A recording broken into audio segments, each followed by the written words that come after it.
Gabriela. Bueno, buenas tardes, buenos días allá por donde es más temprano todavía. Hola Gabriela, ¿cómo estás? Es un, Buenas tardes. es un Muchas enorme gusto gracias. para... No, por favor. Es un enorme gusto estar dando inicio a este ciclo que es, sin que nos hayamos dado cuenta, es el séptimo año eh, que podemos reiterarlo. La idea, como comentábamos en la previa, es cómo ha sido de su origen tratar de ser un espacio de construcción de pensamiento, que se escuchen voces divergentes, ideas diferentes y sobre todo, creo que hoy es un muy buen ejemplo, realidades diferentes.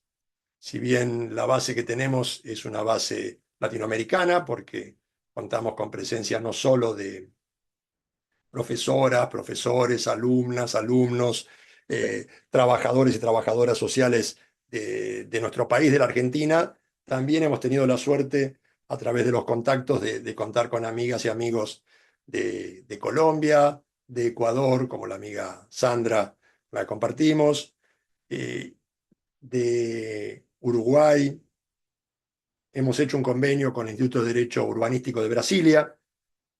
También nos provee de buenos insumos de conocimiento y eh, también van a escuchar ustedes algunas presentaciones a lo largo de este ciclo de profesoras y profesores de España con la que también trabajamos, trabajamos bastante. Así que bueno, darles la bienvenida. Esperemos que sea otro ciclo fructífero de debate. Ya tienen a disposición el programa de esta primera parte y la dejo a Vicky para una pequeña presentación. Reitero, este año Victoria Germinario, que es alumna avanzada de nuestra facultad y es ayudante de la Cátedra de Derecho Político, junto con Florencia Jiménez Iraola, que es doctoranda de nuestra casa de estudios, van a encargarse de la coordinación académica. Como siempre, le damos un pequeño aspecto de formalidad, pero después la idea es que esto sea lo más coloquial posible. Vamos a escuchar la exposición y después abrimos a debate para conversar. Te dejo, Vicky. Gracias, Pablo. Bueno, bienvenidos y bienvenidas a un nuevo ciclo del Seminario Permanente de Investigación de Derecho a la Ciudad. Tenemos el honor de que sea inaugurado por una presentación del doctor Pablo Slavin, que es abogado y doctor en Derecho, el director del Seminario Permanente de Investigación y del Centro de Investigación y Docencia en Derechos Humanos, doctora Alicia Moró, magíster en Ciencias y Filosofía Política y docente de dedicación exclusiva y titular de Derecho Político en la Facultad de Derecho de la Universidad Nacional de Mar del Plata y director de la Universidad Popular de los Trabajadores. Su exposición se titula El derecho a la ciudad en tiempos difíciles. Bueno, gracias, Vicky. Vamos a ir tratando de llevar adelante el desarrollo. Un poco lo que guía este primer encuentro es una serie de preguntas. Por un lado, qué les pasó a nuestras ciudades, qué le pasó a la gente que vive en nuestras ciudades en cuanto a, en algunas cosas, una falta de reacción que uno ve, por qué estamos aceptando sin reaccionar niveles tan profundos de lo que podríamos denominar injusticia espacial. ¿Cómo es posible que la población no se levante, no actúe frente a ello? ¿Desde cuándo se premia la ignorancia y el desdén por la capacitación? ¿Cómo llegamos a esta situación? Es la pregunta. Y sobre todo, el planteo para el final es si podemos revertirlos, es decir, si existe alguna esperanza o simplemente tenemos que aceptar la situación como está dada. Para eso, eh, yo voy a arrancar con un repaso de otro momento histórico que creo que es clave para empezar a desentrañar un poco la situación que hoy vivimos. Si nos remontamos al año 1968, eh, en plena efervescencia de levantamientos obreros, de protestas estudiantiles a nivel global, y cuando el modelo industrial estaba entrando en una crisis profunda, de la que ya no iba a salir nunca más, es el momento en que Henri Lefebvre plantea esta idea que nos guía a nosotros de el derecho a la ciudad. Él plantea esa idea señalando que la revolución tenía que ser urbana o no sería. Justamente lo planteaba para señalar que ante esa lucha de clases, la lucha de clases no podía quedar enmarcada en la fábrica, en el espacio estrictamente laboral, sino que el conflicto, la problemática, se extendía a todo el ámbito, y justamente él lo señalaba urbano, porque era el lugar de producción y reproducción social. Allí es donde se debatían todos los problemas que hacen nuestra vida social: vivienda, alimentación, salud, educación, cultura, esparcimiento, medio ambiente, y donde establecemos las relaciones interpersonales. En el momento que él planteaba era cómo construir una ciudad más humana, hecha por la gente y para la gente, sobre todo planteándolo como gente común. Eran tiempos realmente de convulsión social, huelgas con toma de fábricas en Italia en el 69, como se da en la empresa Fiat en Turín, con reclamos salariales y por condiciones de trabajo, multitudinarias manifestaciones callejeras, revueltas estudiantiles como las del Mayo del 68 en Francia, lo mismo con movimientos similares los que se dan en México, con una represión policial con cientos de muertos, enfrentamientos de la policía también con estudiantes en la Universidad de La Sapienza en Roma. Es decir, un movimiento donde realmente lo que estaban planteando desde las bases obreras y las bases universitarias era un cambio. La pregunta que tenemos que hacernos es: ¿qué cambio? ¿Hacia dónde iba ese cambio? Eso va ligado a movimientos o intentos revolucionarios de, sobre todo, algunos sectores de movimientos guerrilleros que podríamos catalogar de izquierda, primero rurales, que se dan en Bolivia, en Colombia, en Perú, en Venezuela, y luego también algunos movimientos urbanos, como el movimiento sandinista en Nicaragua o los Tupamaros en Uruguay. La década del 60 está marcada por también fuertes ideas de cambio, de revolución, lucha por construir, por lo menos en el planteo, un mundo más igualitario, un mundo con otra calidad de vida. Podemos dejar para otra discusión los métodos o los caminos que lo personal puedo considerar equivocados en la búsqueda de eso, pero no deja de ser una época intelectualmente muy fértil. Las críticas que estaban planteando estos sectores hacia el Estado social de derecho, recuerden que estamos hablando de una época en la que domina el estado de bienestar, apuntan más a una insatisfacción por una vida rutinaria, por el trabajo repetitivo que se daba en la industria, y el reclamo era por una vida más creativa, en la época del movimiento contracultural, de los movimientos juveniles, unos desarrollos diferentes en materia de arte, de literatura, de música, experimentación en cine, paralelamente a reclamos que se dan en sectores progresistas de izquierda con fuertes críticas hacia lo que en aquel momento era la Unión Soviética y la falta de libertad hacia la población, el autoritarismo o el control del Estado. Sin embargo, esa revolución a la cual aspiraban, no se produjo. Muy por el contrario, la transición del modo de producción capitalista desde un modo de producción fordista basado en la producción en masa, esa línea de producción industrial, la mecanización, la automatización, por eso decíamos esa crítica de aburrido. Por otro lado, daba una cierta estabilidad, salarios altos, sindicatos fuertes. Alguien que ingresaba a trabajar en una empresa a los 20 años sabía que se iba a jubilar a los 60 o 65 años haciendo la misma tarea. Una, un sistema de producción basado sobre todo en la producción local, mercados locales, producción de cercanía. Todo eso cambia y empieza a fracturarse a partir de la década del 70.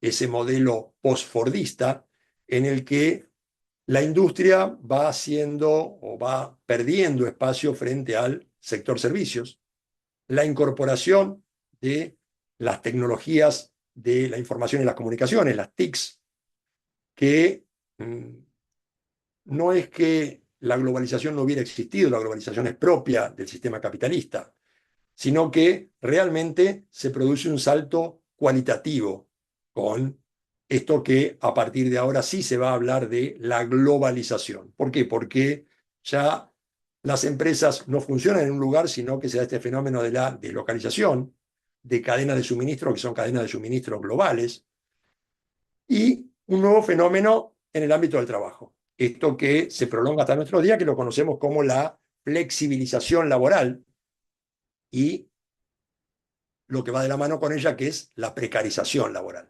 es decir, una pérdida en la calidad de los trabajos. En esa puja entre el gran capital y los sectores de trabajadores, quienes triunfan son las grandes corporaciones. Es la consolidación a partir de la década, fin de la década del 70 y comienzo del 80, de lo que vamos a conocer con el modelo neoliberal. Esto que un autor muy caro en la materia del derecho a la ciudad, como David Harvey, llama la revancha de los ricos. ¿Cómo se impuso? ¿Cómo el neoliberalismo logra transformarse en el nuevo sentido común? Hay distintas estrategias. Una es la que yo diría sufrimos en Latinoamérica.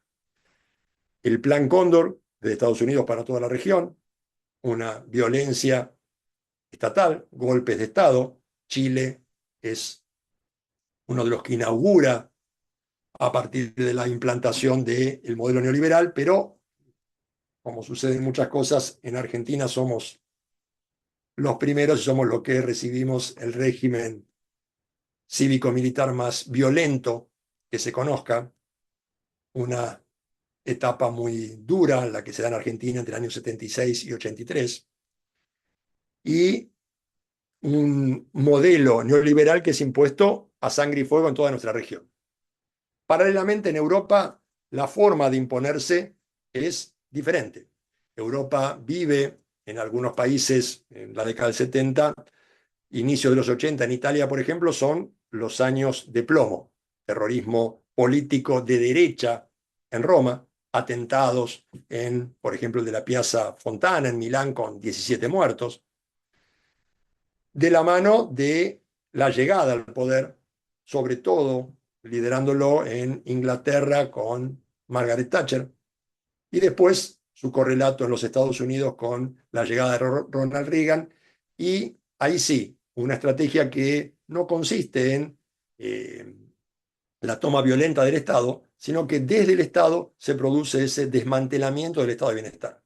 Un modelo basado en las privatizaciones, basado en la destrucción de lo público y que toma como eje al movimiento obrero.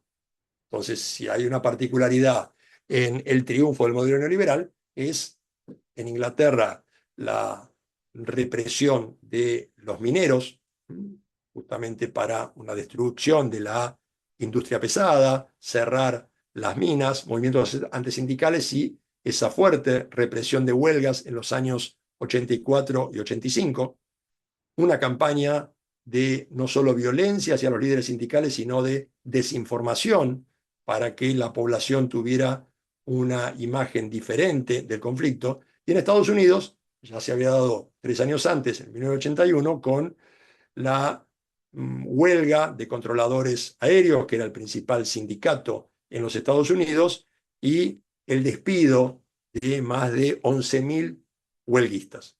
A partir de ahí, lo que vamos a ver prácticamente hasta el presente es una caída constante del salario obrero, un movimiento de clase trabajadora que se va diluyendo y que lo único que hace es defenderse. ¿Cuáles son los mantras o los principios que da ese modelo neoliberal? No existe tal cosa como la sociedad, lo que existe son individuos, personas aisladas, cada una se debe preocupar por sí misma y nadie hace nada por lo demás, con lo cual la idea que va de la mano con eso es esa posición de el egoísmo, de que el Estado es un nanny state, es un Estado que no sirve para nada, es un Estado burocrático, pesado, que demora, que agrega costos, que impide el desarrollo.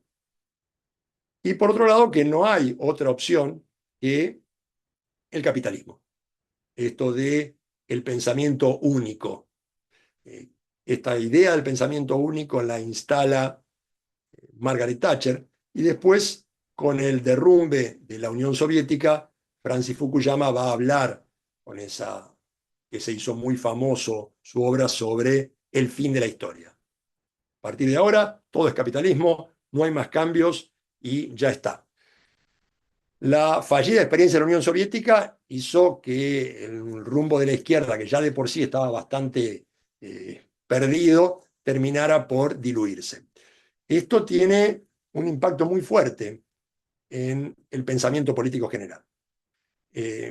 Se fue considerando consolidando una izquierda, un movimiento de izquierda a nivel global, que era una izquierda de tipo liberal, que no cuestiona al capitalismo ni cuestiona al mercado, que lo único que plantea es, bueno, vamos a tratar de gestionar el mercado de manera un poco menos injusta que los movimientos de derecha.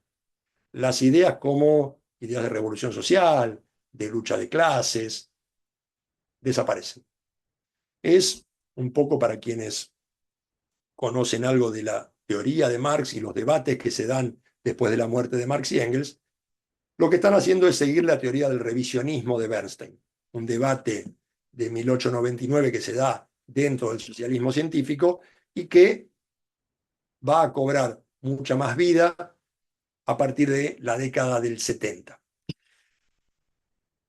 A mí me interesa ver cuáles son los efectos de estos y hay un autor muy interesante que les recomiendo a quienes les guste leer sobre este tema, que es Mark Fisher. Mark Fisher es un profesor inglés y él mezcla los análisis sobre derecho a la ciudad, sobre política y sus críticas al neoliberalismo, con análisis en materia cultural, un muy buen uso de las redes y críticas sobre cine y música. Por eso digo que es realmente un autor muy, muy lindo para leer.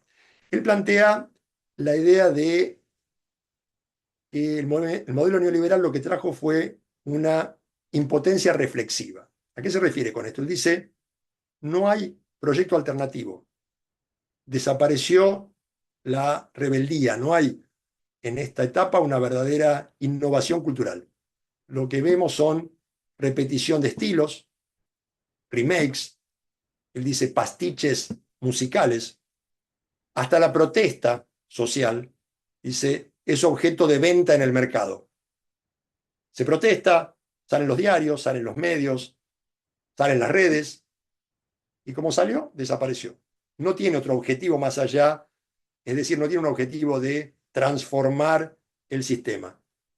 ¿El éxito cuál es? El éxito es actuar como una empresa, ya sea en materia de salud, de educación, todo debe generar ganancia.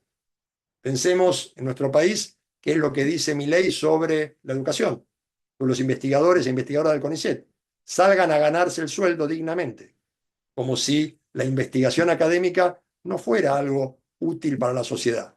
Es decir, es ese planteo, una crítica y una destrucción hacia la cultura. El neoliberalismo dice atacar al Estado, dice atacar a la burocracia, es decir, la burocracia representada como una lentitud, pero en el análisis que nos muestra Fisher hace todo lo contrario, aumenta la burocracia. Fisher utiliza una frase que realmente me gusta mucho, que es, él habla de un estalinismo de mercado, refiriéndose a cómo era el sistema de burocracia en la Unión Soviética.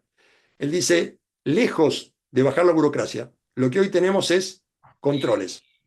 Y controles que se van cada vez más profundizando. Es decir, nosotros como docentes tenemos que rendir cuentas permanentemente de cuántos trabajos presentamos, cuántos trabajos no presentamos, quién llenar planillas, llenar documentación. Es decir, todo eso, en lugar de ser trabajos útiles, es políticas de control.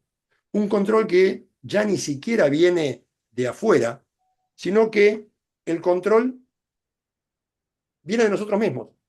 Somos nosotros los que estamos preocupados por ver si cumplimos o no cumplimos con las diversas obligaciones que tenemos que cumplir. Dice, lo que hace eso es eliminar la posibilidad de pensamiento crítico, de transformación. Y hubo un momento en el que esto pudo haber cambiado nuevamente, que fue la crisis del 2008. Un momento en el que se creyó que podía ser la buena oportunidad para transformar ese modelo capitalista en su fase neoliberal para construir una sociedad un poco más justa, un poco más distributiva. Sin embargo, esa crisis, lejos de salir por izquierda, salió por derecha. La respuesta de todos los grandes estados fue esa expresión de too big to fail, muy grande para caer. Por lo tanto, hay que poner cientos de miles de millones en salvar a los bancos y olvidarse de los sectores que realmente son los que pagaron las consecuencias de la crisis. El sector de la clase trabajadora, en el más amplio sentido del término, las personas jubiladas, migrantes, mujeres y disidencias, fueron quienes realmente sufrieron los desahucios, es decir, los desalojos, la pérdida del empleo, la pérdida de los ahorros que tenían en los bancos. Y si esto no era suficiente, la expulsión de viviendas, de trabajo, de territorios, la epidemia del COVID fue el golpe definitivo. Un reciente informe técnico que hace la presidencia del G20 y es elaborado por el Comité Extraordinario de Expertos Independientes sobre la Desigualdad Global, que lo lidera el Premio Nobel de Economía Joseph Stiglitz, dice, y me voy a permitir citarles, leérselos para ser exacto, dice que entre estudios realizados entre 2000 y 2024, el 1% más rico del mundo capturó el 41% de toda la nueva riqueza, mientras que solo el 1% fue a parar al 50% más pobre. Además, ese 1% más rico vio aumentar su riqueza media de 1,3 millones de dólares, es decir, 1,12 millones de euros desde el año 2000 en adelante, frente a los 585 dólares de promedio de la mitad más pobre del planeta. Es decir, el proceso que estamos viendo en los últimos 20, 25 años es un proceso de concentración del ingreso como nunca se ha visto antes en la historia. Los partidos políticos de ultraderecha, que hoy emergen con mucha fuerza en todo el planeta, no son, por eso, como diríamos, flor de un día. Son el resultado de décadas de este dominio neoliberal que fue lenta, pero persistentemente destruyendo a la clase trabajadora, destruyendo su sentido de pertenencia, su espíritu de solidaridad, sus ideales por un mundo mejor y construyendo un nuevo sentido común. El intencional abandono y de financiamiento de la educación pública, que fue transformada en un negocio para el sector privado, unido con el dominio de las nuevas tecnologías de la información, son tal vez las principales causas o los principales orígenes de este cambio en la cultura. Las redes sociales en un primer momento fueron vistas como una oportunidad, como una herramienta para cuestionar desde el llano, desde las bases, a los poderes concentrados. Cualquiera podía acceder a la tecnología y que sus críticas llegaran. Y eso en un primer momento pareció cierto. Es decir, cuando uno mira las experiencias de Occupy Wall Street, de Podemos en España, de la Primavera Árabe, el papel que jugaron las redes fue realmente un papel cuestionador, crítico, en el que las bases tenían mucha fuerza. Eso rápidamente dio paso a una monopolización de esos medios de gestión, de esas redes. Hoy lo que tenemos es un dominio de las redes a partir de las grandes corporaciones. Quien maneja Facebook, Instagram, X, ante Twitter, son quienes facilitan y promueven la producción de fake news, el imperio de la posverdad y esa impotencia reflexiva de la que hablaba Fisher. Hoy es esa misma tecnología que mediante algoritmos controla nuestros pensamientos y sobre todo guía nuestros deseos. Hay una autora que me parece también muy interesante, que es Mackenzie Work, que escribe un libro que se llama El capitalismo muerto, el ascenso de la clase vectorialista. Ella lo que plantea es que hoy estaríamos viviendo un modo de producción que en realidad ya no es capitalista, sino que ha adoptado una forma nueva. Le podemos llamar poscapitalismo, ella le llama esta sociedad de la tecnología, y ella dice, es un modelo de producción diferente, donde ha surgido una nueva clase social. Una clase social que ella llama la clase vectorialista, que es la clase que monopoliza la información y el flujo de la información. Ella dice, los dueños de Google, de Amazon, de Apple, conforman efectivamente esa clase dominante. Es decir, el poder de la clase, dice, se deriva de la propiedad y el control del vector de información, que incluye no solo la capacidad de transmitir, almacenar, sino además procesar información. Es decir, es el medio para ensamblar los big data o esa información y alcanzar todo el potencial predictivo. Y acá está, ellos poseen y controlan las patentes que preservan esos monopolios sobre las tecnologías, poseen y controlan las marcas y celebridades con las que encandilan nuestra atención. Y por último, poseen y controlan la logística y las cadenas de suministro que mantienen la información en manos de los propietarios. Es decir, son las dueñas de la nube. Esto es lo que tenemos que entender y lo que nos quieren mostrar. Hay autores que hablan de esta etapa como el tecnofeudalismo, como plantea Varoufakis, quien fue primer ministro de Economía de Grecia. Es decir, el dominio ahora no está en la producción en sí, está en el manejo de la información, en el control de la información y en la distribución de esa información. A partir de ahí, así como la derecha, representada por esa élite de los 1000 millonarios, fue ocupando el lugar que la izquierda abandonó, el espacio de la ciudad. A comienzos del siglo XXI, cuando uno piensa en ese nuevo imperialismo del que hablaba David Harvey, encabezado por Estados Unidos en su lucha contra el terrorismo, veíamos de golpe que aparecían escenas realmente que causaban estupor. Es decir, esas personas que se inmolaban en nombre de una causa, que estrellaban aviones para defender los valores de Al-Qaeda y otras organizaciones terroristas, y uno se preguntaba, ¿cómo era posible? ¿Cómo gente de extracción muy humilde, la excluida del sistema, era capaz de entregar sus vidas siguiendo las órdenes de grupos como Hamas, Hezbollah o el mismo Al-Qaeda? Yo encuentro esa explicación en el rol que ocuparon esos grupos fundamentalistas en la vida diaria de amplios sectores de la sociedad, abandonados por un Estado capitalista que solo se preocupa por ayudar al mercado, por permitir que ese mercado haga negocios.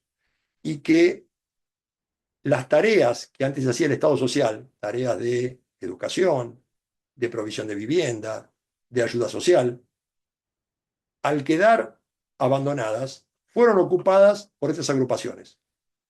Esos son los movimientos que fueron ocupando el espacio que el Estado social dio paso. La ultraderecha siguió un esquema similar.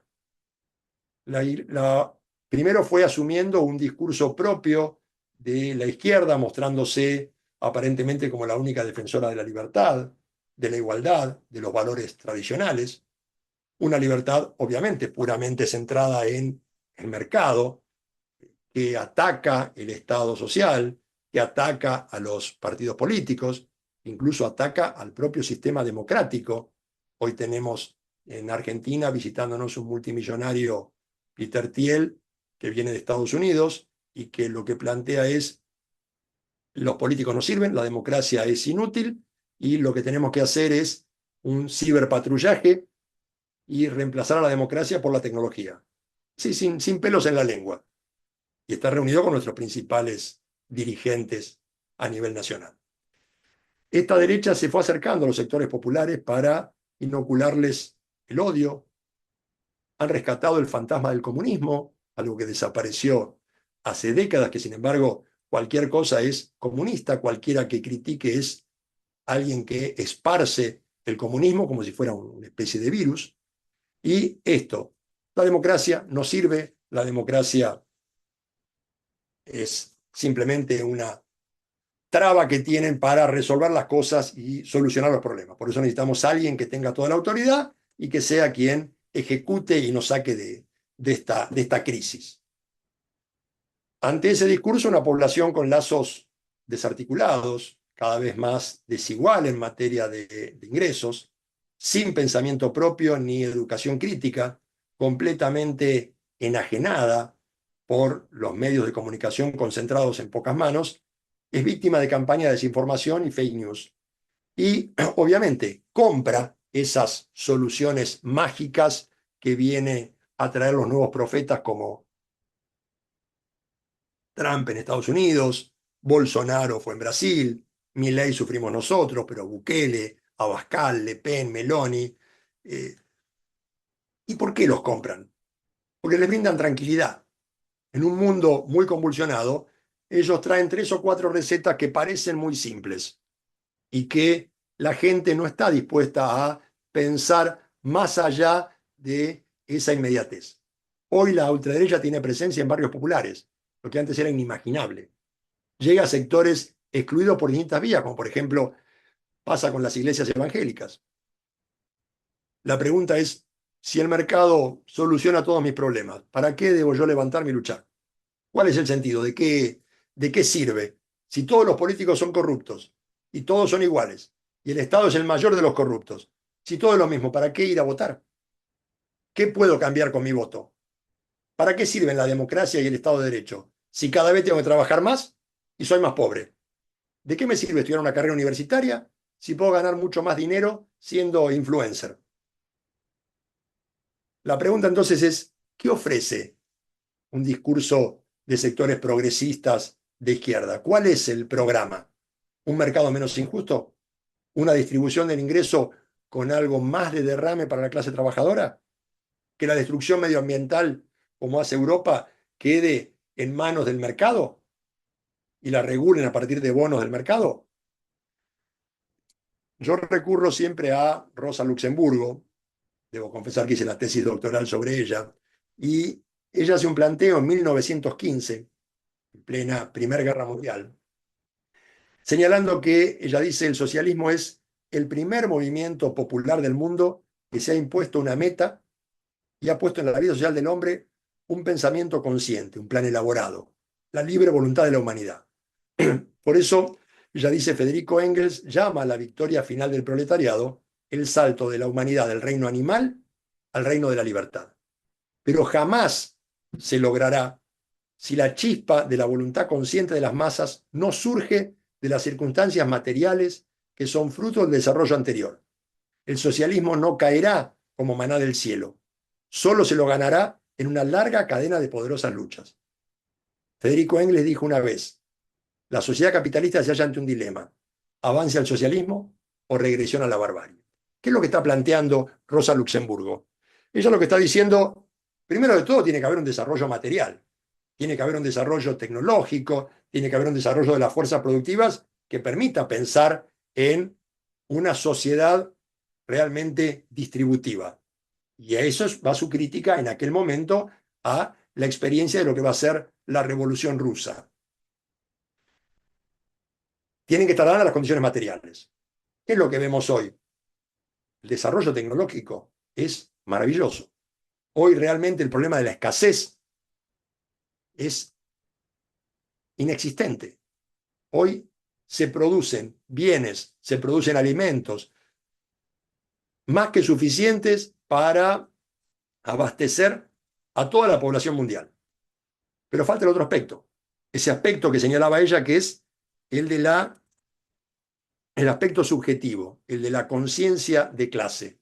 Y ahí yo creo que es donde la derecha ha hecho mejor su trabajo, en instalar un pensamiento hegemónico, un pensamiento en que la población mayoritariamente acepta y está fundado en el egoísmo, en la falta de solidaridad, en el culto al mercado, la negación de la política y el sistema democrático como herramientas de transformación social, y ha enfrentado a la clase trabajadora entre sí, haciéndole perder conciencia de clase e ir en contra de sus propios intereses. Por esto es que yo creo que los sectores de la academia, de los movimientos sociales, la sociedad civil, tienen que trabajar en forma conjunta para construir un nuevo sentido común que nos ayude a terminar con la lógica neoliberal, para luego sí transformar las relaciones sociales de producción capitalistas. La pregunta es, ¿cómo hacerlo? ¿Sobre qué bases? Y acá es donde creo que cobra o recupera su sentido el concepto de el derecho a la ciudad. Ese es el punto de partida, entiendo yo, para una nueva estrategia de superación del capitalismo, una reforma que a la vez nos guíe hacia un cambio que verdaderamente sea revolucionario.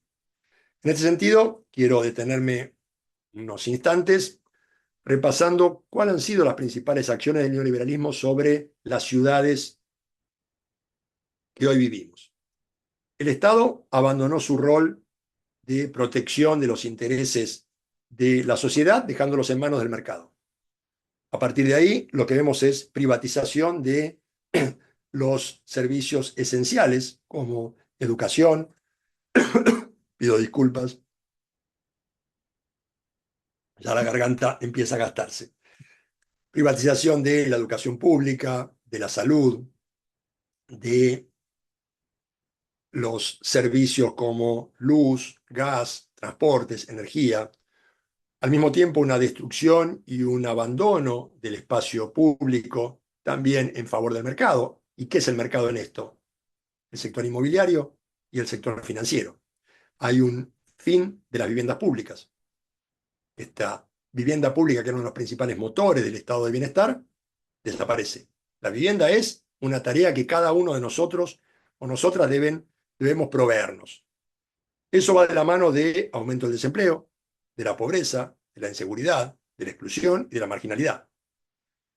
Ciudades que hoy vemos o se denominan ciudades duales, ciudades fragmentadas, ciudades en las cuales tenemos barrios privados con todo el lujo y todas las condiciones dignas de vida, y al lado, pegado, tenemos estos barrios populares, villas de emergencia, chabolas, favelas, tienen distintos nombres, pero en Latinoamérica es un ejemplo que no escapa a ninguno de nuestros países.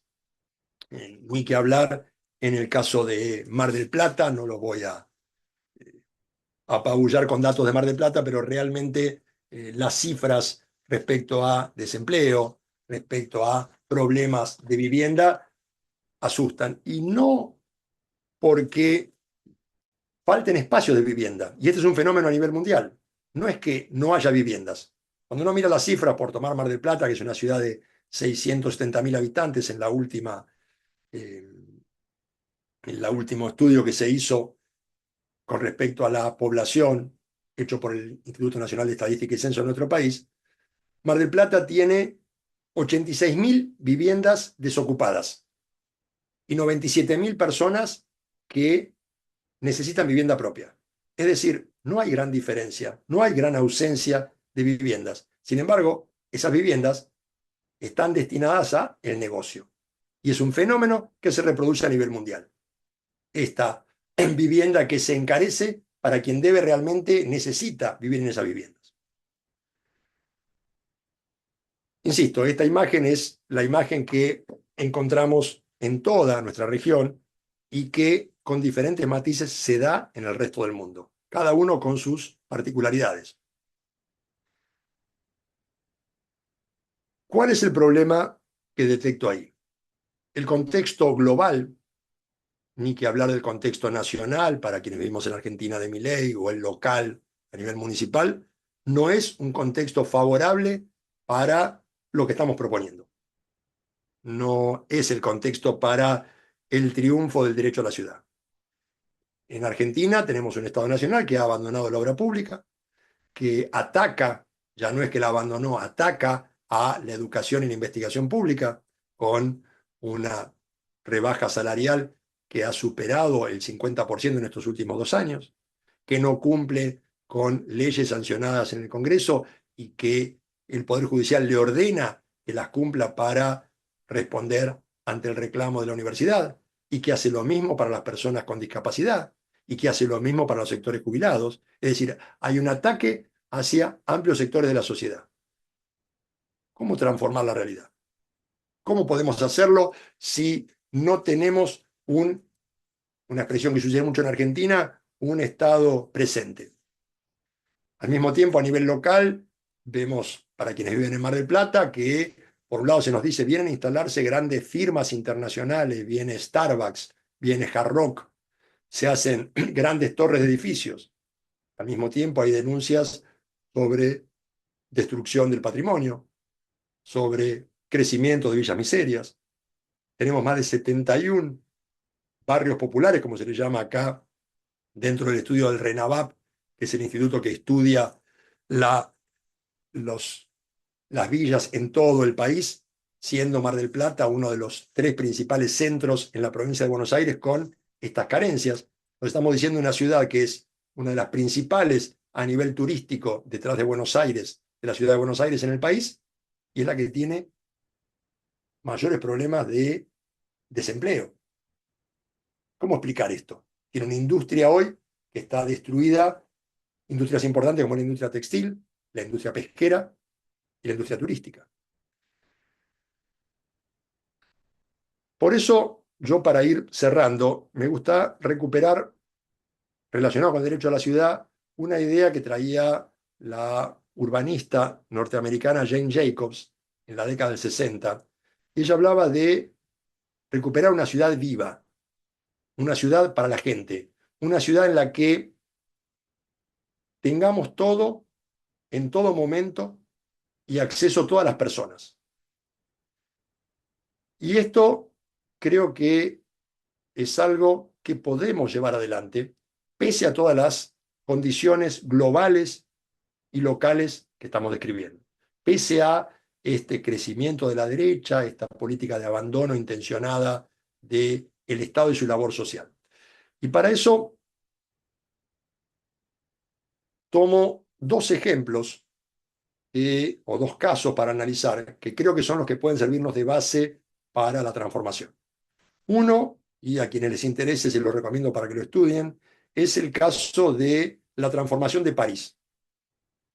En París, en el año 2014, asume como alcaldesa Anne Hidalgo.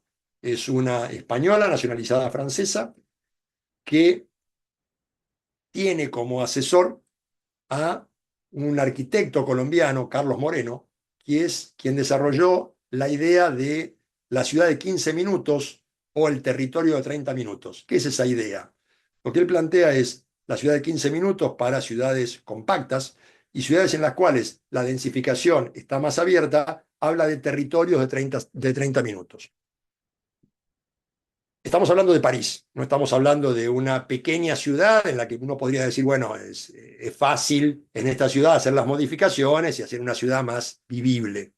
No, no, estamos diciendo una gran urbe que tiene un patrimonio histórico y cultural enorme. Y hay otro detalle que yo creo que no es menor, y creo que es el que, por lo menos a mí, más me cautiva en toda la experiencia que vamos a ver ahora, y es que no lo hace la reforma en París con un gobierno nacional que la está apoyando, es decir, con un gobierno nacional de su mismo origen, del Partido Socialista, sino con un gobierno conservador, con un gobierno que plantea la política de la austeridad que defiende el modelo neoliberal. ¿Qué es lo que hace Anne Hidalgo y qué es lo que hace Carlos Moreno? Carlos Moreno lo que plantea es, en esta ciudad de 15 minutos, dice, quiero reconstruir un urbanismo humanista. ¿Esto qué significa? Recuperar las ganas de vivir en la ciudad. Para eso, la ciudad tiene que tener varias cuestiones. Él habla de 5 o 6 aspectos que tienen que vincularse al mismo tiempo para lograr esta idea de hacer ciudades sostenibles, que evitando grandes desplazamientos, por eso se reemplaza el uso del automóvil, tiene que ofrecer servicios e infraestructuras sociales de calidad y que estén al alcance de la mano. En este caso sería al alcance de una breve caminata. De esa manera, ellos defienden o construyeron en París entre el 2014 y ahora que acaba de dejar Anne Hidalgo porque se le vencieron sus mandatos y da paso a alguien de su mismo partido que plantea continuar con esta política, una idea de hiperproximidad, reemplazar lo que dicen la movilidad forzada. Tengo que ir al trabajo, tengo que tomar un colectivo, tengo que agarrar el auto y tengo 45 minutos, una hora, estoy en un embotellamiento, pierdo tiempo de vida, ni que hablar si tengo que ir a estudiar, si tengo un tema de urgencia para un familiar o para mí mismo por un problema de salud.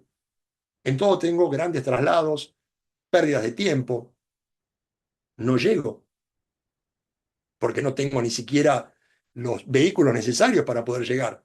O como sucede ahora en Mar del Plata, que han habido grandes inundaciones, tengo inundada la salida de mi casa y no puedo acceder al bus que me va a llevar hasta el hospital, hasta la escuela, hasta el trabajo. Reemplaza esa movilidad forzada por lo que él llama una movilidad elegida, en el cual está conjugando una relación diferente entre el espacio y tiempo. Mayor justicia espacial, serían los términos del urbanista Edward Soja, con justicia temporal. Moreno dice, consiste, lo voy a citar, consiste en crear un modelo de ciudad descentralizada, policéntrica y multiservicial, en la que los ciudadanos solo tengan que desplazarse durante un cuarto de hora para satisfacer sus necesidades esenciales. La mejor movilidad es la que no se hace. Nos movemos mucho porque el mundo urbano ha separado especialmente las funciones claves, que son, y acá estamos las funciones que él dice son esenciales y hay que unir: vivienda, trabajo, abastecimiento, educación, salud y el ocio. Si en un perímetro corto de un cuarto de hora a pie o en bicicleta podemos satisfacer esas necesidades básicas, estaremos mejorando sustancialmente la calidad de vida. Siguiendo ese modelo, en París, les voy a señalar simplemente algunas medidas para ir terminando, como estamos de tiempo, sí, para ir terminando la exposición y dejar para que podamos conversar en debate.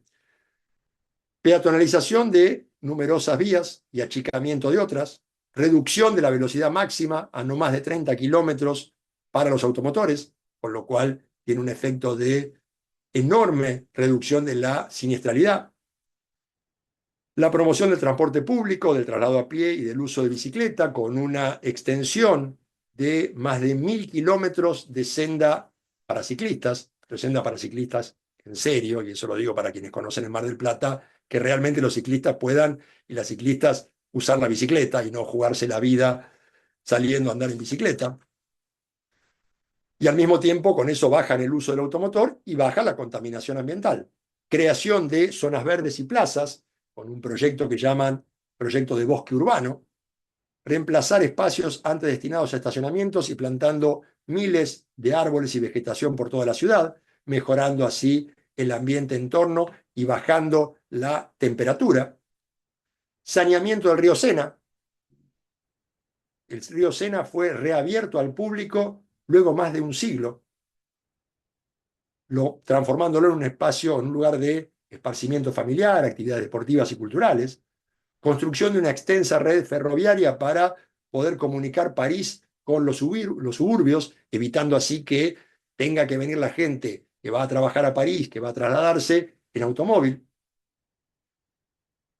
Programas de vivienda asequible a partir de la creación de fideicomisos municipales con el objeto de lograr una disminución de los alquileres y el acceso a la vivienda. Además, construyendo vivienda social en todos los barrios de París. Tienen barrios adinerados y de alto poder adquisitivo, hoy existen viviendas sociales. Y otro aspecto, para ir señalando solamente algunas, es esta idea de multiuso para los lugares. Es decir, que la escuela no sea simplemente un lugar en el cual van las chicas y los chicos a estudiar, sino que esté abierta en otros horarios para otras tareas culturales y sociales.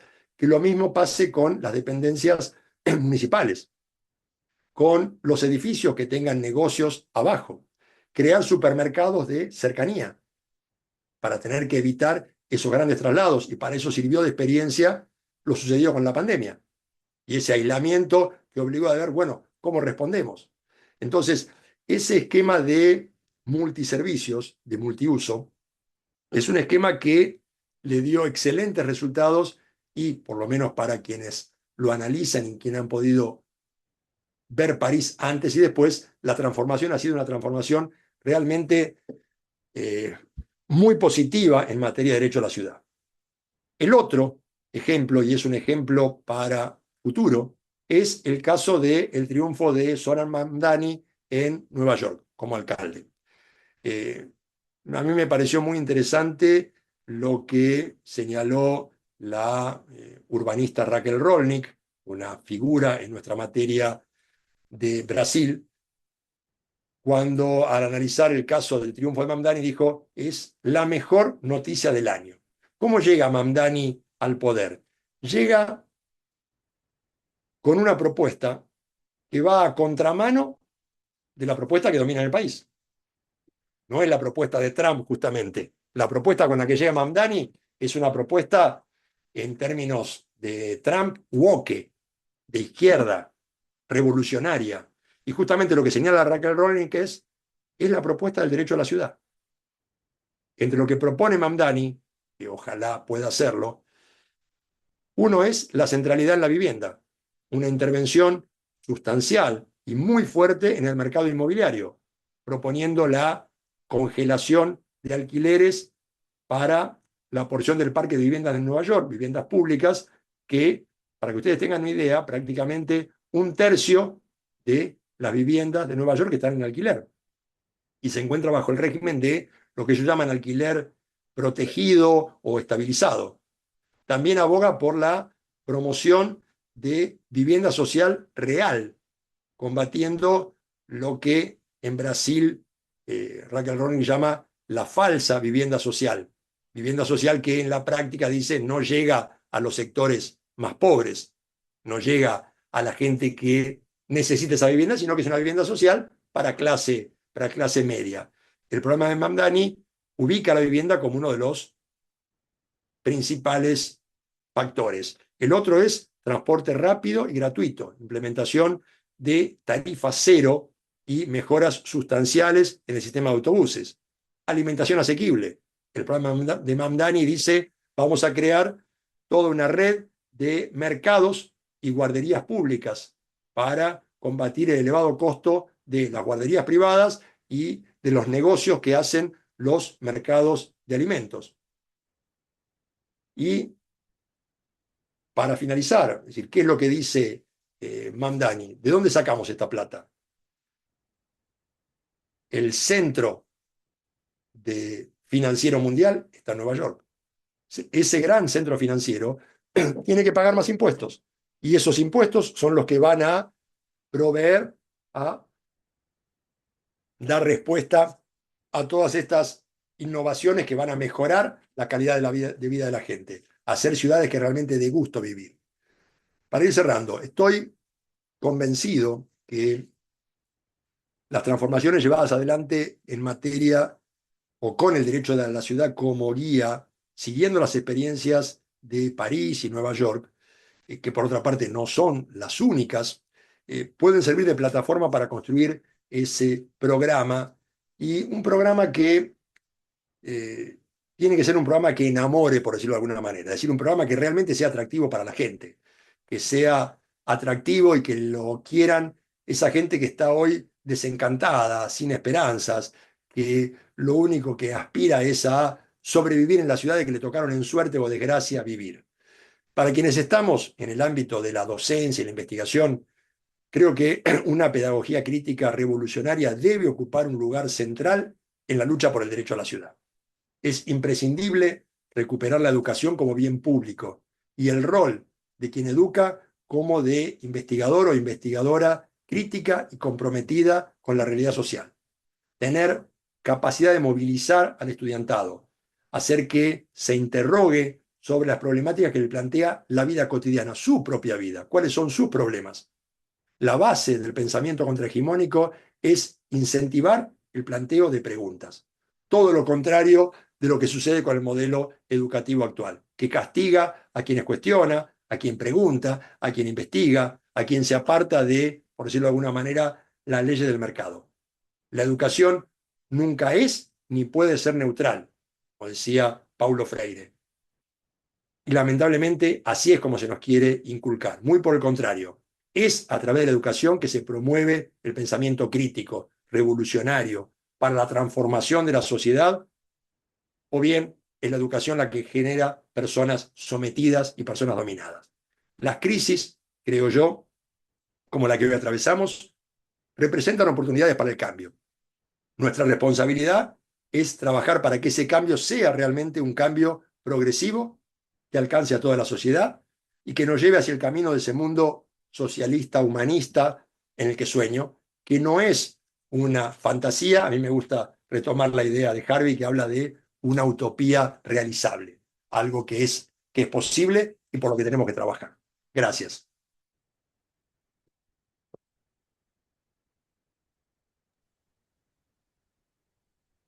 Bueno, muchas gracias Pablo por la presentación y ahora se abre la parte para quien quiera intervenir o agregar algo, la parte de debate. Acá sin temores, levanta la manito como hace Dayan. Te escuchamos, Dayan. ¿Es Dayan o Dayan? Dayan. Dayan. Ya, lo que pasa es que, a ver, yo le quería preguntar qué diferencia existe entre la burocracia soviética y el modelo liberal, ya que como usted lo mencionó más o menos, el modelo liberal había como más libertad y menos control estatal, ¿verdad? Y en cambio, en la Unión Soviética, el Estado controlaba todo a través de la burocracia de una manera fuerte. A ver, esa expresión, para que se entienda bien, yo no estoy paralelizando el gobierno de la Unión Soviética con el modelo neoliberal. Y es el modelo neoliberal no liberal. En la Unión Soviética lo que tenía es un modelo totalitario, un modelo en el cual el Estado central controlaba todas las acciones. Durante el periodo de Stalin, lo que había era un fuerte control sobre todas las actividades desde el Estado. Entonces, si vos estabas trabajando en una industria, te decían cuánto tenías que producir, cómo tenías que producir, tenías que rendir cuentas de si habías hecho 50 sillas, 70 sillas, cómo las habías hecho, con qué materiales, y permanentemente había un control, control, control. Supuestamente, en el discurso neoliberal, justamente lo que se hace es correr al Estado para que no haya burocracia, simplificar los trámites. No hay ahora que hacer tanta papeleo, tanta cosa para poder lograr una habilitación de un negocio, por ejemplo. Lo que muestra Mark Fisher, este autor inglés, es el modelo neoliberal dice que viene a plantear esa desburocratización y en la práctica lo que hace es aumentar el control, aumentar esa política de control de la que hablaba Michel Foucault y que ahora la hemos trasladado en un control a partir de, por un lado, los medios de información, las redes. Las redes saben lo que vos estás por decirme dentro de 5 minutos. Están viendo cuál pones me gusta, cuál pones no me gusta y a partir de ahí la red te ofrece lo que vos vas a querer y condiciona lo que vos vas a querer. Por otro lado, dice, se establecen toda una serie de reglas para establecer. Ahí me pregunta Gustavo Daverio. Uno de los libros, el que le diría para empezar a leer lo que es muy interesante, es Realismo Capitalista, de Mark Fisher. En Realismo Capitalista, Mark Fisher plantea diciendo, hoy es más simple pensar en que se va a destruir el mundo, que el planeta va a desaparecer por la autodestrucción que estamos haciendo del medio ambiente, que pensar en la desaparición del capitalismo. Y eso es lo que va de la mano de la impotencia reflexiva. Hoy, cuando somos docentes, tenemos que estar diciendo cuántos alumnos tenemos, estos alumnos, cuántos aprobaron, cuántos no aprobaron, llenando las listas y otras listas. Es decir, en nuestra cátedra de Derecho Político, María Julia es especialista en tener que llenar las listas. Pobrecita, se pasa días llenando y llenando y llenando y llenando y llenando. Uno tiene que presentar un proyecto de investigación y son presentar papeles y papeles y papeles. Me escriben profesores de otros lugares, yo participé de esta jornada, tienen certificado porque tengo que acreditar que estuve en esta jornada y que hice esto otro. Es decir, el papeleo es mucho mayor que la producción. No están mirando el contenido del libro que escribí. Lo que me están pidiendo es, usted tiene que publicar 3 libros por año y tiene que publicar 4 artículos en revistas especializadas. ¿Qué escribí? No, no importa, pero tiene que escribir y tiene que publicarlo. Es decir, es un juego de burocracia. Esto es lo que critica Fischer hablando de el estalinismo de mercado. No sé, Dayan, si se entiende. Sí, sí, sí lo entendí, doctor. También aquí estaba viendo lo que usted dijo ahorita, sobre Mark Fisher y más o menos, o sea, las ideas que se dan en el libro que usted dijo, es que el capitalismo él lo ve como algo normal, se podría decir. No, él lo que dice justamente es, tenemos que cuestionar este realismo capitalista. Tenemos que cuestionar esto de decir, no hay otra opción, no hay nada que hacer. Dice, eso lleva a la falta de reflexión, la falta de generar nuevas ideas, la falta de pensamiento crítico. Esto es así, ya está, no tengo nada que hacer. Dice, el ser humano no funciona así. Justamente el papel de la ciudad y la fuerza del derecho a la O ciudad sea, es, entonces no sería de una manera, disculpe que lo interrumpa, entonces no sería de una entonces, manera normal, sino natural, prácticamente. a ver, ahí está otro concepto que es muy bueno que vos decís que es natural. No es natural. Natural sería algo biológico, algo que la naturaleza es así. No es natural, es creado, es construido. Nuestro sentido común, como decía recién, no es algo natural. Vos naturalmente no sos egoísta. El egoísmo que podés tener en tu cabeza es construido. Las ciudades no son naturalmente así. No hay barrios pobres porque la gente naturalmente está que unos sean pobres y otros sean ricos. Eso es parte de un diseño político. El problema es, ¿quién lo diseña?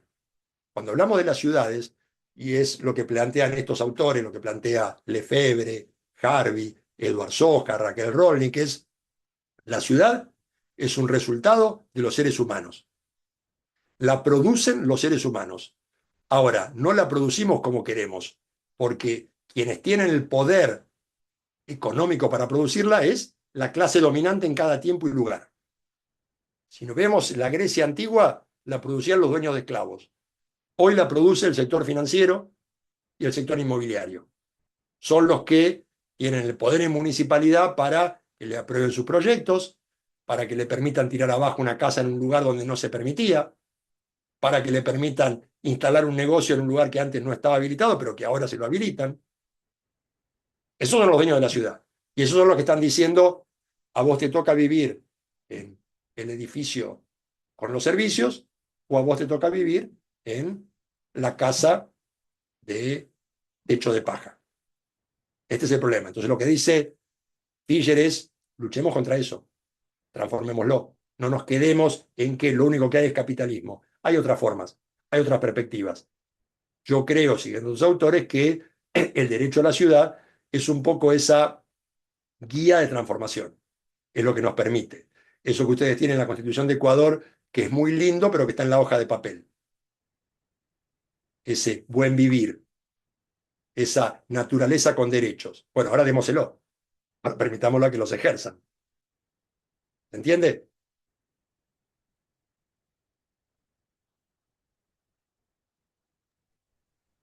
¿Alguien más que ¿Alguien más quiera quiere hacer? intervenir? Sí, Cholito, ¿cómo estás? Para quienes no lo conocen, profesor Ciano es no solo profesor de la facultad, sino además alguien que tiene vida activa en nuestra política, ha sido concejal, así que tiene poder. Gracias. Gracias, ¿Cómo Pablo. está? Perdón que figuro como Cholo, que es mi apodo, en algún Zoom más amistoso y menos académico. Ariel Ciano es mi nombre. Sí, pero acá lo del Cholo Cholito viene bien. Bueno, gracias. Eh, el planteo es algo que recurrentemente en estos seminarios, a veces hablamos con Pablo en el análisis más general. Hay ejemplos positivos, en Medellín sería otro, por ahí más cercano, en ese sentido, lo de París en los últimos años. Hay una especie de resistencia quizás desde las ciudades a las políticas nacionales o macro que en algunos lugares muestran ejemplos positivos. Por supuesto que es difícil llevarlo a mayor escala porque estás peleando, vos decías hoy, contra el sector financiero, contra el sector inmobiliario. Yo le agregaría el sector tecnológico, el sector de las comunicaciones, y me parece que ese gran conglomerado es mucho más poderoso que nosotros en términos de poder. Y en estos años que vivimos, en estas décadas, antes quizás haciendo manifestaciones en las calles o con el voto o con las elecciones, se condicionaban ciertas políticas. Hoy sabemos que por el algoritmo, lo que explicaste con muchísima profundidad, esto no, lamentablemente no sucede. Y un poco la pregunta es más allá de algunos hechos que nos permiten ser optimistas, que yo la derrota de Orbán a manos de Magyar en Hungría, que nadie la esperaba, o bueno, por lo menos desde aquí no se esperaba, quizás ustedes tenían otra información, pero vemos por otro lado, y vos nos mencionabas a casi todo, ¿no? Meloni, Netanyahu, Trump, etcétera, Abascal en España, cómo desde los lugares, más allá de lo académico, se puede ir construyendo otro sentido común que permita transformar la realidad, ¿no? Porque el temor, lo que a mí me preocupa mucho es cómo lograr que lo que planteamos nosotros se pueda dar una escala mayor, creyendo como creemos, y acá también hay un gesto de poca humildad de mi parte, que es mejor que lo que plantean otros, ¿no? Si se entiende lo que quiero decir. Porque ¿por qué mi discurso es superador al discurso de la derecha? Bueno, porque creo en la igualdad de oportunidades, etcétera. Pero me parece un poco tomar eso, y cómo también hay reacciones diferentes, depende de quién tome decisiones. Hoy el presidente de la Argentina, Milei, acaba de prohibir el ingreso de periodistas a la Casa de Gobierno directamente. Y eso no genera lo que hubiera generado si esa decisión la hubiera tomado algún otro presidente de nuestro país, ¿no? Por supuesto que hay manipulación, redes sociales, todo lo que sabemos, pero bueno, estamos enfrentándonos a todo eso, ¿no? Y el derecho a la ciudad puede funcionar, creo yo, en ciudades a escala pequeña, de menores de 1 millón de habitantes o más chicas aún.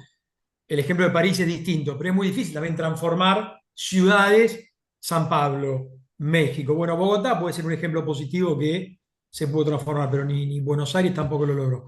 Fui un poco confuso porque me preocupan diversas aristas, pero me podría No, escuchar en un poco análisis tuyo, tratando te sigo. A de ver, concluir algo positivamente de lo que planteo. Pablo, gracias.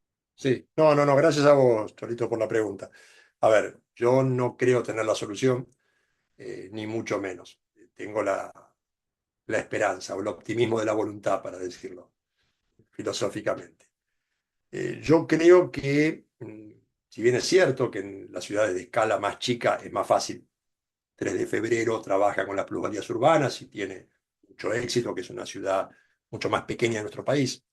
Eh, pero vos dijiste México, el DF tiene profundas contradicciones, pero el DF aprobó o construyó una carta por el derecho a la ciudad siguiendo el modelo del derecho a la ciudad, haciendo reuniones en toda la ciudad, relevando qué es lo que quería la gente. Después, obviamente, tenés que lograr pasar al segundo estadio. Es decir, en la academia lo discutimos, nos juntamos y hacemos reuniones. Ahora, la gente después va a votar y no nos vota los de la academia. Y la academia lo que puede aportar es un saber. Ahora, ese saber, como dijiste vos, ¿puedo asegurar que la vida que yo estoy ofreciendo es mejor que la que están ofreciendo los otros? Yo creo que sí, y creo que se puede demostrar objetivamente. Es decir, cuando uno ve los resultados, que es a veces lo que se esconde del modelo neoliberal, lo que ve es concentración del ingreso, aumento de la exclusión, aumento de la desigualdad, aumento de la pobreza, empleos precarios, es decir, no me están dando como resultado el capitalismo que me prometieron. Porque cuando Clinton en los 90, desde esa digo yo, izquierda liberal, decía, con este modelo todo va a andar bárbaro, es la economía estúpido y era una economía que iba a dar todo, los resultados después son contrarios. Por eso a veces uno dice, ¿cómo puede ser que la gente vuelva a votar esto si ya los ejemplos están? ¿Cómo pueden venir a decirle la misma historia y comprarla? Bueno, eso es parte de la construcción de ese sentido, de ese nuevo sentido común. Tu pregunta es, ¿cómo cambiamos sentido común? Yo creo que acá lo que uno tiene que hablar es de qué manera puedo ir agrandando esas alianzas para que el proyecto este sea un proyecto que puede nacer de la academia, de los barrios, de las organizaciones sociales, que tiene que conseguir su correlato político. En España intentó hacerse con Podemos. En Grecia se hizo con, fue el ejemplo de Syriza. Un segundo que me están entrando en Inglaterra, decía, en Grecia, el ejemplo de Syriza fue a partir de llevar ese modelo y ganó. Ahora bien, en el caso de Grecia, salían de la crisis con una salida progresista y la banca europea se dedicó a tirarlo abajo. ¿La lucha va a ser simple? No. Ahora, el capitalismo ahora, este capitalismo, como bien dijiste vos, el financiero está por debajo del capitalismo de las grandes tecnológicas. Hoy las tecnológicas son las que dominan. Por eso me gustó traer lo de Mackenzie Work, que habla de la clase vectorialista. Dice, esta es la nueva clase dominante. Es la clase que tiene capitales en el 90% de las empresas que cotizan en Wall Street. Ahora, o nos rendimos o tratamos de plantear un modelo diferente y alternativo. Yo creo que la única esperanza está en, desde los pequeños lugares, por eso arrancar en lo global, ir elevando de nivel. La experiencia de París es una gran ciudad. La experiencia de Nueva York es otra gran ciudad. Están planteando esa transformación. El otro modelo inevitablemente lleva al estallido. No resiste. No resiste porque la ciudad es el lugar en el cual produce. Pero produce para quién? Alguien tiene que consumir. Si la clase trabajadora, que es la mayoritaria, no tiene ingresos, si caen los ingresos, ¿qué van a hacer con esa producción? Ese es el fenómeno. Y esto es la crisis. O se sale con barbarie o se sale a partir de un modelo de redistribución, inclusión social. No queda otra. Por eso, esto de un discurso que enamore, si vos lo trasladás a la discusión política que tenemos hoy en la Argentina, decís, sí, yo no estoy con Milei, no estoy con esa ultraderecha ignorante, autoritaria. ¿Qué tienen para ofrecer del otro lado? ¿Cuál es el proyecto? ¿El proyecto es anti o el proyecto es, no, yo vengo a ofrecerte vivienda popular, vengo a ofrecerte transporte de calidad, vengo a ofrecerte que las villas miserias sean urbanizadas, que no voy a cerrar el barrio privado, sino que toda la ciudad sea un barrio privado, por decirlo de alguna manera, que toda la ciudad viva con calidad? Bueno, si me ofreces eso, entonces puede llegar a gustarme. Ahora, si lo otro que me ofreces no me ofreces nada. Por lo menos así lo pienso.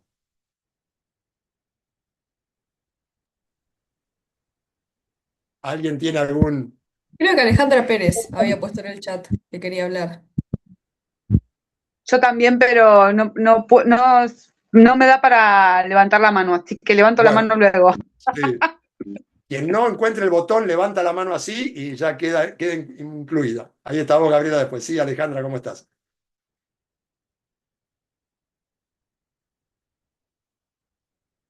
¿No se te escucha, Alejandra? No. El botón está activado.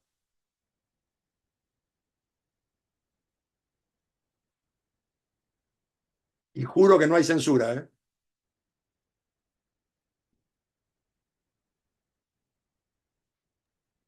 No se escucha. No se escucha. Fíjate en todo caso, Alejandra, lo que podemos hacer Escribí la pregunta en el chat. Mientras tanto, hace la pregunta Gabriela, vos escribíla en el chat, así lo conversamos. Si no podés solucionar el tema del audio. Porque así me la lee Victoria.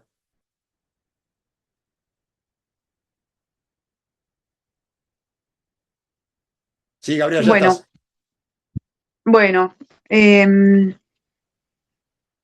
Bueno, esto que estaban hablando aquí en los últimos dos intercambios entre lo que hablaban entre Cholo y vos, Pablo, esta política de abajo hacia arriba, creo yo, me parece que lo que tenemos que tener una plena conciencia es que todo esto se trata de un proceso que no es justamente ni automático ni inmediato. Entonces, eso para que tampoco produzca frustraciones, ¿no? Justamente yo vivo en un lugar donde el color político, en teoría, es contrario de esa derecha, pero sin embargo se comporta peor de lo que critica. ¿Sí? Entonces es una lucha permanente. Hoy hablaba acá tenemos muchas personas que vienen a vivir, que vinieron a vivir hace poco, y lo que es interesante es ¿por qué viniste? ¿Por qué lo elegiste? ¿Qué es lo que elegís de la ciudad, del lugar, del pueblo? Hoy hablaba con una chica que es relativamente nueva, que está totalmente indignada porque en teoría quieren poner una planta transformadora ahí en la puerta de su casa, sería, cosa que ya voy anticipando, por si alguien conoce a alguien, no va a suceder. ¿Pero por qué? Porque también es un poco el entramado de muchísimos años, pero que, insisto, no es inmediato. Acá los dueños de la ciudad, independientemente del color político, también son emprendedores inmobiliarios con algunas autoridades. Y hoy esta chica indignada lo decía, pero yo elegí esto por este lugar, por esta característica, por esta cuestión, y me van a poner una planta acá transformadora. No va a suceder. Y tratando me parece que ese sería el fuerte, la fortaleza que tenemos, volver a pensar y esto de la ciudad que elegimos. Y lo más poderoso, creo yo, de este derecho a la ciudad es el entramado social, el entramado que hacemos. Insisto con esto de que no es ni automático ni inmediato, pero ese entramado es más genuino y está más enraizado que cualquier otra cuestión inmediata y automática, tecnológica o lo que fuera. Entonces, claro que vale la pena apostar por ello, creo que también es más poderoso, pero hay que tenerle más paciencia y también claramente más necesario. Así que la primera cuestión que creo que tenemos que tener en cuenta es el encuentro, la construcción de pensamiento, como vos bien dijiste, apenas estábamos comenzando, tenemos varias amenazas ante todas las redes sociales que mencionabas. A mí me parece que el estrago post pandemia lo está haciendo más que nada el WhatsApp, porque es ahí donde se canaliza la necesidad de participación, de ser parte, porque como sí hay una impostura de participación, de estoy siendo parte y no sucede, funciona contrariamente a eso. Entonces de eso tenemos que estar, me parece que bien atentos y siempre impulsar al encuentro para la construcción del pensamiento. Bueno, nada, eso solamente. Bueno, gracias Gaby, sí, coincido con vos. El tema de la paciencia es difícil, porque hay gente que ya se le agotó la paciencia y pedirle paciencia a alguien que se le vino abajo el techo, que tiene inundada la casa, que no tiene para comer, te diría que hasta es inhumano. Se exigen resoluciones rápidas. El tema es que la democracia implica discusión, la democracia implica escuchar todas las voces. Ahora, eso no significa que todas las voces tengan razón, eso no significa que todas las voces sean válidas. Si yo tengo que operarme del corazón, puedo escuchar a cualquiera que me dé la opinión, pero me interesa la de un experto en cirugía del corazón. Y para otras cuestiones pasa lo mismo. Yo puedo hablar de teoría general sobre cómo hay que arreglar la ciudad, y después vamos a necesitar a un ingeniero, una arquitecta, una terapista ocupacional, una socióloga. Es decir, cada uno dentro de su especialidad va a dar lo que podría ser el mejor modelo. Y a partir de ahí lo sometemos a discusión, lo debatimos, pero este aspecto de la capacitación, la formación, creo que es clave. Y después, la de realmente hacerlo democrático, abrirlo, escuchar lo que quiere la gente, no venir como Illuminati a yo les traigo la ciudad, yo les traigo la paz y se las doy. No, no, esto es discusión. Por eso, cuando hablamos del derecho a la ciudad, decimos la lucha por el derecho a la ciudad. Tenemos que luchar por transformar esta ciudad. A partir de ahí, hay que arremangarse, sentarse, debatir, discutir y tratar de ampliar las esferas de discusión. Cuanto más voces podamos escuchar con distintas realidades, mejores ideas se nos pueden ocurrir. Rompemos eso de la impotencia reflexiva. La pregunta es la que me ayuda a pensar. Si no hay preguntas, si lo que escucho son aplausos, no me sirve. No me sirve, mi cabeza se va anquilosando. Mi cabeza reacciona cuando me dicen, no estoy de acuerdo, no comparto, mire este otro ejemplo. Ah, bueno, me obliga a pensar la respuesta. Ahí, Ahí ya puso ayúdame, Alejandra Vicky. Pérez la pregunta. Ah, por eso ¿La se estaba leo? buscando. Sí, sí, a ver. Es un placer, Pablo, escucharte, coincido con vos. El tema es que falta educación y esa falta no es casualidad. Vos dabas ejemplos, los de París y Nueva York, y estamos hablando de países en donde no nos podemos comparar con nosotros y donde tenemos tres generaciones que están excluidas y que no saben pensar. Acompañado todo ello de falta de políticas por la falta de políticos que son acéfalos de ideas y por eso estamos así, Pablo. La única solución para la democracia es la educación. Mira, comparto con vos con algunos puntos para discutir ahí, Alejandra, porque tampoco creo que Nueva York tenga mucha más educación. Allá pudo haber ganado eh, la oposición a Trump, pero en Estados Unidos ganó Trump. Y en España, que tiene mucha educación, está por ganar la derecha. Y acá teníamos buena educación, es cierto. La caída de la educación es global. Yo por eso decía, creo que el modelo neoliberal lo que ha hecho es atacar en primer lugar la educación, porque la educación es el ámbito de reflexión, es el ámbito de pensamiento, de construcción, y hoy el fenómeno que vemos es no hay lectura, pero no es un fenómeno nuevo. Yo, por diversas circunstancias, volví a leer hace poco Fahrenheit 457 de Ray Bradbury. Está escrito después de la Segunda Guerra Mundial, y lo que está planteando es un fenómeno que, cuando él lo cuenta años después, porque escribió ese libro, eh, él dice, lo escribí por la experiencia de los nazis, por la experiencia que había habido de quemas de libros en la Unión Soviética, en países autoritarios, pero él lo que está mostrando es una realidad en la cual se queman los libros para evitar que la gente lea los libros y piense.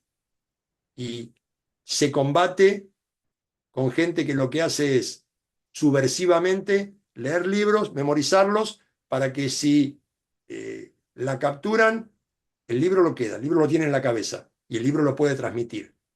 Ahora, algo que plantea en el mismo libro, y lo recordaba Vicky en un encuentro anterior, es si llega un momento en el cual ya no necesito quemar los libros, ya la gente no piensa, ya la gente no reflexiona. Por eso lo que tratamos de trabajar, lo que me toca en Derecho Político en primer año es, piensen, traten de discutirme, traten de no aceptar lo que escuchan de quien está a cargo de la cátedra como palabra revelada. Es muy difícil, muy difícil. Entonces, por eso me gustó cuando me encontré a Mark Fisher hablando de impotencia reflexiva. Es decir, pasa esto y hay que luchar, hay que combatirlo. Hay que tratar desde el lugarcito que tenemos, por pequeño que sea, en tratar de pinchar, motivar esa discusión, ese debate. ¿Cuál va a ser el resultado? Después de 40 años de docente, te podría decir que las esperanzas van decayendo, pero tratamos de mantenerlas, tratar de de fomentar esa discusión, tratar de ir construyendo ámbitos o espacios en los que se escuchen distintas voces, que sean pluralistas, y escuchar a quien no está de acuerdo y tratar de tener mejores argumentos y argumentos que sean racionales. Lo que vos señalabas es correcto. Hoy quien grita más, quien dice mayores barbaridades, parece que es el que la gente sigue. Cuando Trump baila así o Milei hace lo mismo, uno dice, ¿cómo esta gente puede estar ahí? Son los que están gobernando el mundo. Queda en nosotros tratar de cambiar. No hay mucha más. Y si no, entrar en un proceso de depresión, y ahí les spoileo cómo terminó la vida de Mark Fisher, muy joven. Sí, ¿alguien más tiene alguna pregunta? ¿Un comentario? Porque el fenómeno este que vemos de la ciudad es un fenómeno global. Ahora en Jujuy, en nuestro país, hay todo un problema porque en algunos barrios están planteando por la inseguridad poner rejas para cerrar las calles. Un fenómeno que yo desconocía totalmente, y cuando estuve en Guayaquil el año pasado me encontré con que había muchas calles que estaban cerradas con rejas. Calles no de barrio privado, pero cerradas con rejas por la inseguridad.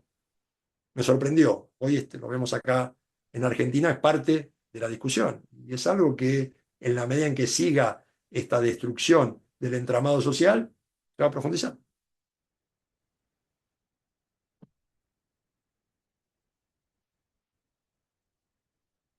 ¿Alguien más?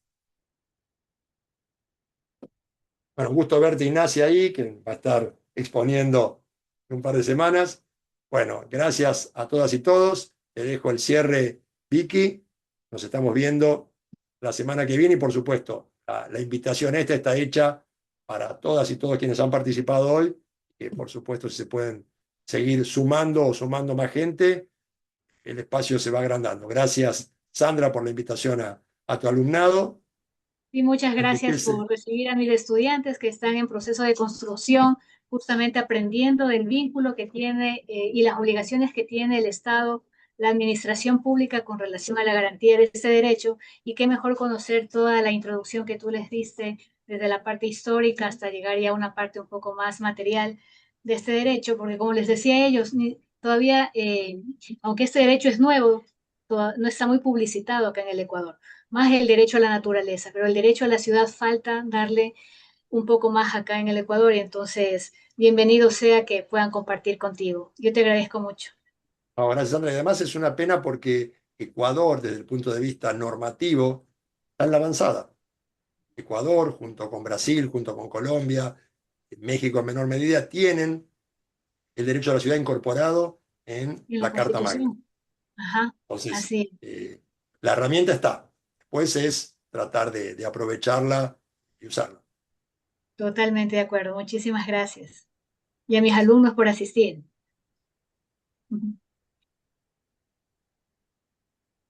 Vicky, si querés Bueno, palabras de cierre. gracias Pablo por la excelente exposición y por la claridad. Damos por terminada el inicio del ciclo con la presentación y podemos abrir los micrófonos para los aplausos. Gracias a todos y todas. Nos vemos entonces el próximo jueves, siempre en este horario. Hasta luego, un gusto. Gracias, Muchas, maestro. muchas gracias.